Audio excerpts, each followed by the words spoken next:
നമ്മുടെ എല്ലാം വീട്ടിലുള്ള മിനിമൽ ഇൻഗ്രീഡിയൻസ് വെച്ചിട്ട് വളരെ സിമ്പിൾ ആയിട്ടുള്ള ഒരു സാലഡാണ് കേട്ടോ. ഹൈലി പ്രോട്ടീൻ റിച്ച് ആയിട്ടുള്ള ഒരു നല്ല സിമ്പിൾ ഡ്രസ്സിങ് കൊടുത്തിട്ടുള്ള ഒരു നല്ല ഹെൽത്തി സാലഡാണ് ഇന്ന് ഉണ്ടാക്കുന്നത്.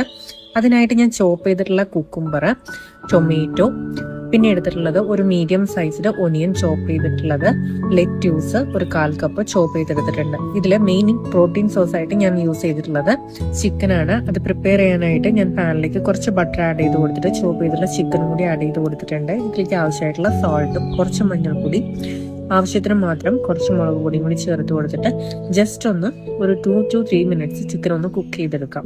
അതിനുശേഷം ഈ ചിക്കൻ സാലഡിലേക്ക് ആഡ് ചെയ്ത് കൊടുത്തിട്ട് വളരെ സിമ്പിൾ ആയിട്ടുള്ള ഒരു ഡ്രസ്സിംഗ് ആണ്. ഒലിവ് ഓയിലും സോൾട്ടും ലെമൺ ജ്യൂസും ഇത് മൂന്നും കൂടി ചേർത്ത് മിക്സ് ചെയ്ത് കഴിക്കാനായിട്ട് ഏതൊരു സാലഡ് ഇഷ്ടമില്ലാത്തവർക്കും ഇഷ്ടപ്പെടുന്ന ഒരു സാലഡായിരിക്കും കേട്ടോ. എന്തായാലും ട്രൈ ചെയ്ത് നോക്കൂ. ഒരാഴ്ച ഇത് മറ്റു അരി ഭക്ഷണങ്ങളും ഗോതമ്പിന്റെ ഭക്ഷണങ്ങളൊക്കെ ഒഴിവാക്കിയിട്ട് കഴിക്കുകയാണെന്നുണ്ടെങ്കിൽ വെയിറ്റ് ലോസിന്റെ സമയത്ത് വീട്ടിൽ നല്ലൊരു ഡിഫറൻസ് ഉണ്ടാവും കേട്ടോ.